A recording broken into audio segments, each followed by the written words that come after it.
Les confieso que en estos momentos no hay pregunta que recurra a mi mente con más insistencia que esta. Es incisiva, apremiante, molestosa y, a veces, irritante.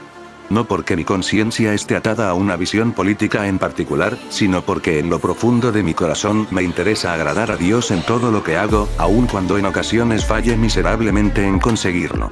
Me interesa escudriñar su palabra para conocerle y glorificarle en mi vida.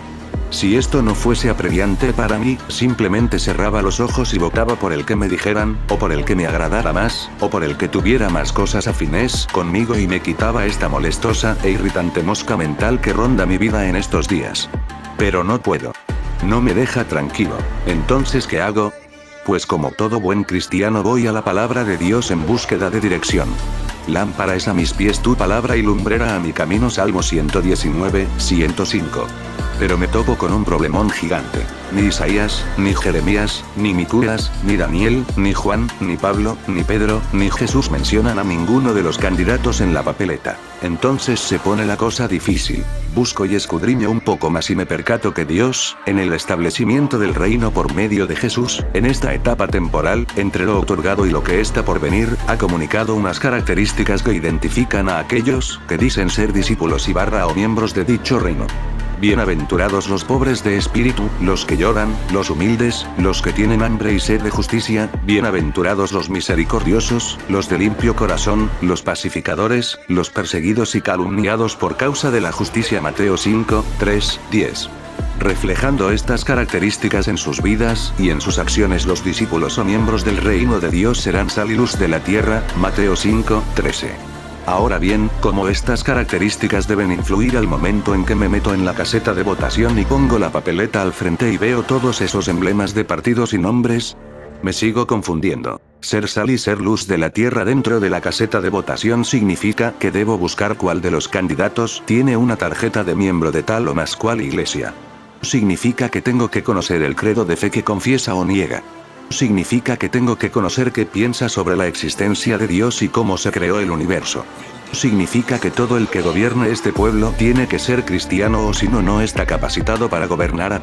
Significa que todo el que vaya de gobernar o a ocupar un puesto en la legislatura tenga las características de los discípulos y o miembros del reino de los cielos. La verdad es que no lo creo. He visto cristianos ortodoxos en sus normas de fe, íntegros en su caminar y que aman a Dios con todo su corazón, que no podrían administrar el presupuesto de la tiendita de la esquina, o no podrían estar al frente de una organización, o no podrían manejar la toma de decisiones difíciles para el bien común.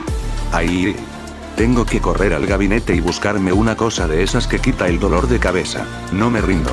Me rasco la cabeza un rato más y sigo pensando. Tengo que poder entender y resolver este dilema antes de votar. Quizás es que no debo requerirle a los candidatos que se conviertan y confiesen el nombre de Jesús.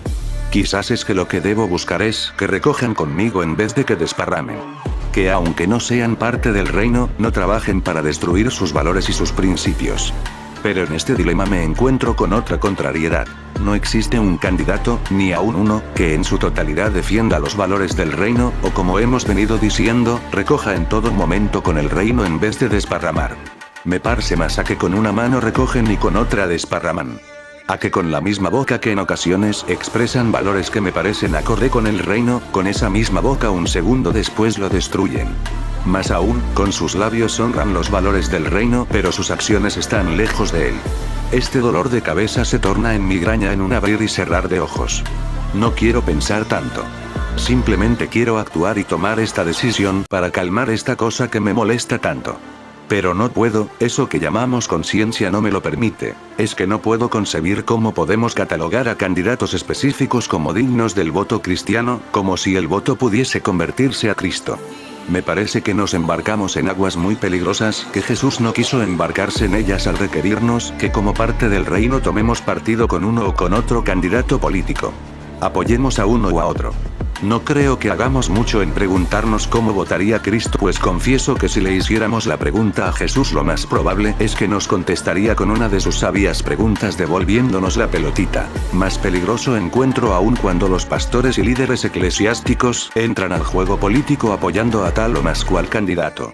Firmemente creo que los pastores y líderes de la iglesia están para enseñarnos la palabra de Dios y ayudarnos a que Dios cumpla su propósito en nuestras vidas por medio de transmitirnos el consejo completo de Dios que surge de su palabra.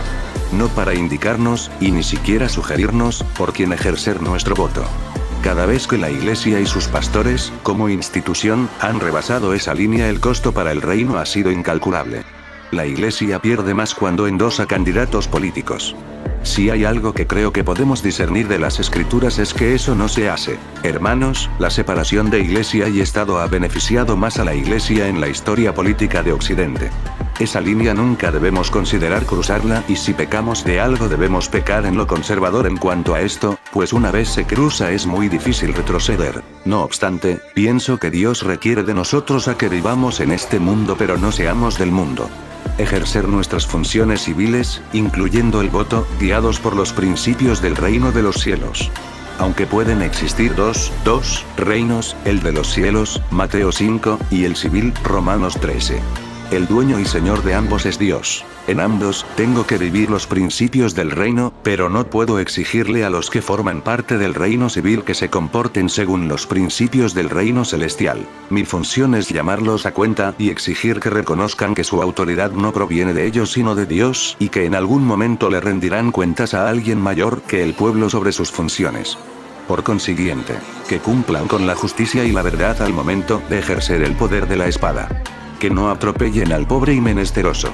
Que no devoren a los que no tienen influencia ni poder político. Que velen porque los ricos no atropellen a los pobres, que juzguen a base de la justicia y no a base de las influencias, que no socaven los fundamentos de nuestra sociedad por los impulsos de unos pocos, que las decisiones estén basadas en el bien colectivo y no el de aquellos que considero los más cercanos a mí. Es difícil, lo sé. No hay respuestas directas, ni absolutas. Lo cierto es, como me dijo un buen amigo, para los cristianos la moral es absoluta y la política es relativa, pero para el mundo la moral es relativa y la política absoluta. Si hay algo que debemos dejar a un lado es la ignorancia de la política partidista de nuestra tierra. Eso es un patrón impráctico de nuestro entorno social que debemos enterrar de una vez y para siempre. Nuestro voto debe ir dirigido por los valores totales del reino y, cuando le damos nuestro voto a algún político, debemos hacerlo con la firme decisión de llamarlos a cuenta cuando defraudan e incumplen sus promesas. A su vez, aquellos que se oponen de frente y tenazmente a los valores cristianos no deben de tener nuestro respaldo. Juan el Bautista señaló a Herodes y le costó su cabeza. Esther se esforzó y entró a la presencia del rey dispuesta a perecer. Daniel abrió sus ventanas y oró 3 veces al día en violación directa al edicto del rey, quien era su jefe. Oremos profundamente, honestamente y con sencillez de corazón, dejemos que nuestra fe informe nuestro voto de una manera consistente y racional. No te quedes en tu casa, exprésate con tu voto.